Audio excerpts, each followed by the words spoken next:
Guys രണ്ടാമത്തെ വട്ടാണ് ഞാൻ ആ വെൽക്കം എടുക്കാതെ വരുന്നത്. ഒന്നോടെ എടുക്കാൻ വേണ്ടി റിട്ടേൺ പോയിട്ട് ഹലോ ഗൈസ്, അതാ പിന്നെ ഞാനൊരു വയനാട് വ്ളോഗായിട്ട് വന്നിരിക്കണേ. ബട്ട് ദിസ് ടൈം ഹസ്ബൻഡിനെ തട്ടിയിട്ട് കസിൻ്റെ കൂടെയാണ്. അപ്പൊ ഗൈസ് നേരെ പോയി പെട്രോൾ അടിച്ചു. കാരണം എന്താ വെക്കൽ പെടാക്കണല്ലോ. പിന്നെ നമ്മൾ അവിടെ സ്മൂത്ത് കണ്ടപ്പോൾ അതും വാങ്ങി. അപ്പോൾ അത് വേണ്ട. അപ്പൊ തന്നെ ഞാനൊന്നും ചെയ്തില്ല, ഞാൻ ഒറ്റക്ക് കുടിച്ച് കഴിച്ചു. പിന്നെ നമ്മൾ പോകുന്ന വഴി തെറ്റിപ്പോയ സഹായത്തിന് ഡോറിനെ വിളിക്കാൻ വിചാരിച്ചു. പിന്നെയാണ് ഓർത്തത് ഓള് നമ്മളെക്കാളും മൊയന്താണെന്നുള്ളത്. അപ്പം പിന്നെ ആരും വിളിക്കണം, നമ്മൾ നേരെ പോയി എവിടെക്കാന്ന് വെച്ചാൽ അവിടെ എത്തിക്കോട്ടെ. പിന്നെ അങ്ങനെ കയറി മെല്ലെ ചുരം കയറിയ ചുരത്തുമ്പോഴാണെങ്കിൽ വലിയൊരു പാറ പൊട്ടി കിടക്കണം.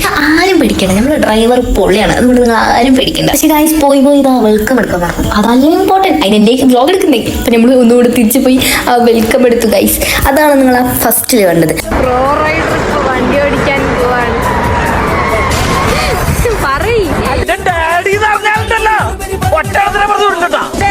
അപ്പൊ ശുഭം. ഇഷ്ടപ്പെട്ട ലൈക്ക്, കമന്റ്, ഷെയർ. ബൈ.